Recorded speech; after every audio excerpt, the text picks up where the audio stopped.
Pour exécuter Python, on va voir trois méthodes différentes. La première méthode est la plus simple parce qu'elle ne nécessite pas d'installer Python sur sa machine. On peut exécuter Python de n'importe quelle machine à condition d'avoir une connexion Internet. Donc c'est la méthode qu'on a utilisée jusqu'à présent dans nos TD. Et il faut aller sur un site comme par exemple celui-ci, onlinegdb.com, où Python sera exécuté sur le serveur du site web et non pas sur notre machine. Donc l'interface de la page, on a l'éditeur de texte ici. En bas, on a la console de sortie, c'est-à-dire là où s'afficheront tous les affichages de sortie de notre programme, y compris aussi les messages d'erreur de Python. Et il ne faut pas oublier de sélectionner ici le langage qui nous intéresse, donc Python 3. Bien supprimer tout le texte qui est écrit par défaut dans cette zone. La partie bleue ici, on peut la réduire si on veut. Et je peux écrire du Python, donc j'affiche bonjour. Oups. J'affiche bonjour. Et j'appuie ici sur le bouton Run ou la touche F9 du clavier pour lancer. Donc il faut attendre un peu le temps que le site web exécute notre Python. Et voici la sortie de mon programme. Avec le texte en vert ici qui dit que le code de sortie est 0, ce qui signifie qu'il n'y a eu aucune erreur. Quand il y a une erreur, le code de sortie sera autre chose que 0. OK. Et en cas d'erreur, j'ai également, donc là volontairement je crée une erreur en oubliant la parenthèse fermante. On aura bien le message d'erreur qu'il faut. Ça c'est Python qui nous l'explique, d'accord. Donc et ça veut dire fin de fichier, end of file, d'accord. Donc end of file, fin de fichier inattendu pendant qu'il était en train d'analyser le fichier. Donc c'est normal parce qu'on atteint la fin du fichier alors qu'il manquait un caractère. Et vous voyez que le code de sortie ici est 1.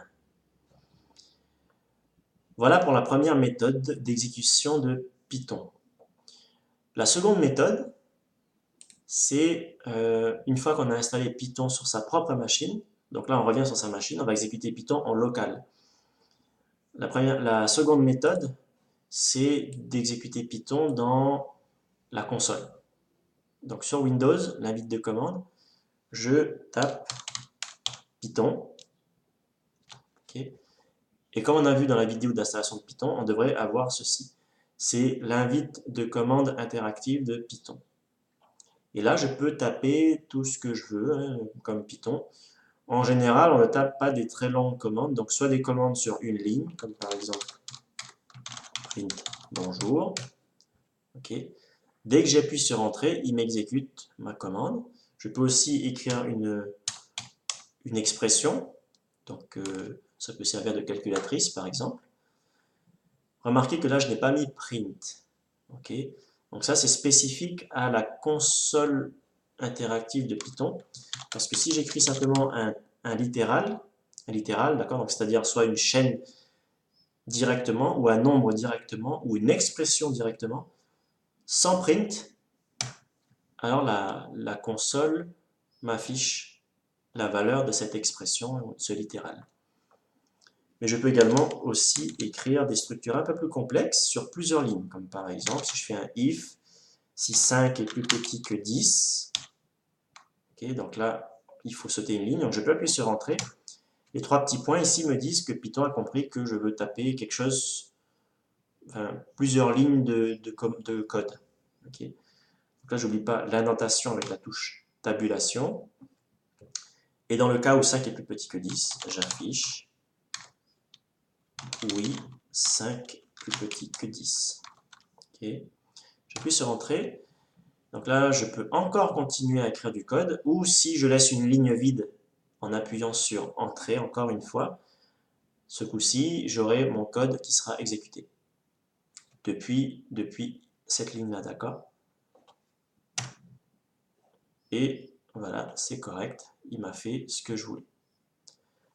Donc je sors de Python et je reviens dans la console Windows.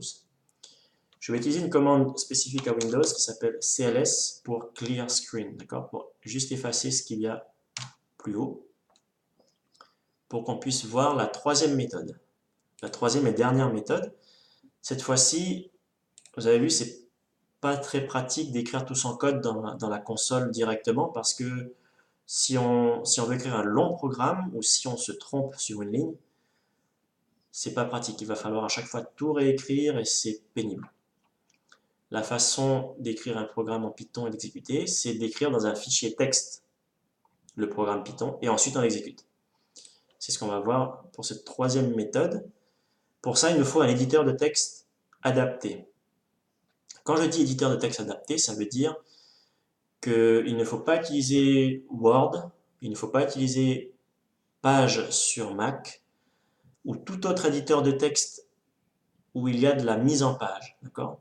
Donc dès que vous pouvez, par exemple, mettre du texte en gras ou faire des paragraphes ou tout ce qui est de la mise en page, du formatage de texte, c'est pas ce genre d'éditeur de texte qu'on veut. On veut un éditeur de texte simple et en même temps un éditeur de texte qui puisse quand même euh, apporter la coloration syntaxique. On appelle coloration syntaxique tout ce qui est, vous voyez, cette mise en couleur là du texte. Et qui puisse aussi sauvegarder le fichier avec une extension qui correspond bien, comme on va le voir tout de suite en fait. Donc sur Windows, moi j'utilise Notepad++. Okay, c'est un éditeur de texte spécifiquement pour coder, qui peut enregistrer juste du texte sans mise en forme, qui a la coloration syntaxique, qui est gratuit, mais il est que pour Windows. Donc si vous êtes sur Windows, vous allez à cette adresse et vous faites ici Download et vous choisissez le premier là, ici, d'accord? Télécharger, vous installez. Une autre option, c'est Sublime Text. Il est également gratuit, enfin il a une version gratuite, il y a une version payante, mais la version gratuite, on peut l'utiliser sans problème. C'est pour Mac et Windows, et il est un peu plus moderne que Notepad++, donc si vous préférez une interface un peu plus moderne, vous pouvez aussi utiliser celui-là. Moi, je vais utiliser Notepad++ parce que j'ai l'habitude, et c'est ce que j'ai ici. Quand vous ouvrez votre éditeur de texte, vous devriez voir quelque chose comme ça. D'accord? Et on peut commencer à écrire notre code en Python. Donc là, je fais afficher bonjour. Donc vous voyez que là, je n'ai pas de coloration syntaxique pour l'instant. Et la petite, en tout cas c'est spécifique à Notepad++, mais normalement tous ces éditeurs-là fonctionnent à peu près de la même façon. Donc déjà, vous pouvez ouvrir plusieurs onglets, donc plusieurs fichiers, d'accord? Il y a plusieurs fichiers ouverts et chaque fichier est un onglet. Donc ceux-là, je les ferme, je n'en ai pas besoin. Quand vous écrivez dedans, il y aura soit ça changera de couleur, ou il y aura un petit astérisque à côté pour dire attention, votre fichier a été édité mais pas sauvegardé. Donc là, je peux sauvegarder avec le menu ou bien avec CTRL S sur Windows. Donc j'utilise CTRL S. Je me mets sur le bureau et je vais appeler ça par exemple programme.py. Donc l'extension des fichiers Python, par défaut, c'est PY, okay, comme Python. Donc vous choisissez bien PY. Et là, vous pouvez laisser par défaut, en tout cas dans Notepad++, si vous écrivez l'extension .py, il ne rajoutera pas .py.txt. D'accord? Il va laisser .py tout court. J'enregistre. Voilà. Donc là, j'ai bien mon programme.py et l'éditeur de texte a reconnu que je suis dans un fichier Python. Donc il va colorier avec une couleur spéciale tous les mots-clés de Python. Et voilà. Donc si je vais sur le bureau, voici mon programme. Okay. Voici mon programme. Maintenant, comment je l'exécute? Pour ça, il va falloir ouvrir la ligne de commande. Donc c'est invite de commande sur Windows ou terminal sur Mac. Et on va voir quelques commandes qui seront nécessaires ici parce que vous aurez besoin de savoir utiliser un minimum la console. Donc, je vais expliquer pour Windows et pour Mac, c'est à peu près similaire. Donc Dans une invite de commande, on est toujours à un endroit.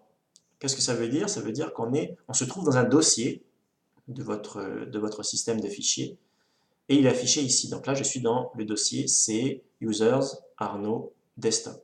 En fait, ça, c'est mon bureau. Je suis déjà sur le bureau. Mais imaginons que mon programme, parce qu'on veut être organisé et on veut mettre nos programmes dans un dossier bien rangé dans nos documents. Donc, je vais prendre ce programme, je vais faire couper, CTRL X. Je vais aller dans mon dossier document et je vais créer ici un nouveau dossier d'exemple. Et je vais dire mon dossier, je vais dire mes exos Python. Ok, je vais dedans. Voilà. Donc là, je suis dans disque local C, utilisateur, Arnaud, document, mes exos Python. Ok, donc je vais mettre je vais coller, je fais CTRL V pour coller, d'accord, donc j'ai bien déplacé mon fichier programme.py dans ce dossier. Maintenant, pour en revenir à ma console, comment j'exécute ce fichier maintenant? Comment je connais son chemin et comment je m'en déplace?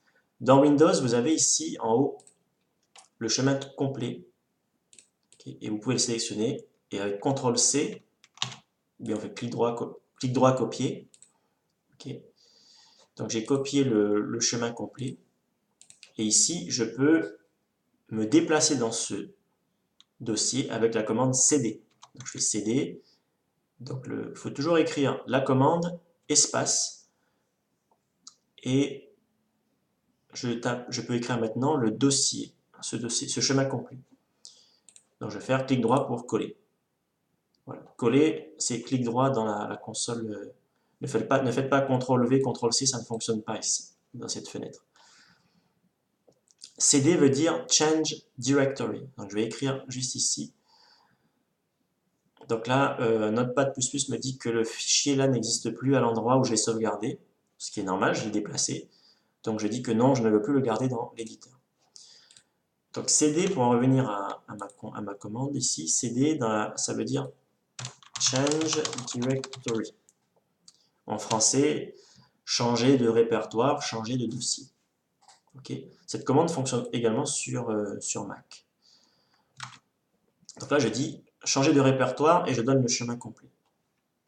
J'appuie sur Entrée et voilà, je suis dans mon dossier, celui-ci. Okay. Donc voilà, je peux maintenant exécuter avec la commande Python. Je fais Python espace et je peux taper maintenant le nom de mon fichier Python. Python programme espace programme.py, entrée. Et voilà, j'ai exécuté cette ligne-là. Je ferme ça. Voilà, maintenant je peux continuer à écrire mon programme Python normalement et aussi long que je veux. Okay. Donc si je rajoute une autre ligne, je fais print bonjour, bonjour tout le monde. J'enregistre, CTRL S, je reviens dans ma console et au lieu d'avoir à réécrire tout ça, je fais simplement flèche du haut sur le clavier. D'accord? Donc flèche du haut, ça permet de remonter dans l'historique des commandes. Donc si j'appuie encore flèche du haut, une deuxième fois, vous voyez qu'il me met la commande précédente. Et encore une troisième fois, j'ai la commande encore précédente, etc. Donc flèche du bas, je reviens sur la dernière commande et j'appuie Entrée et il m'a exécuté mon programme.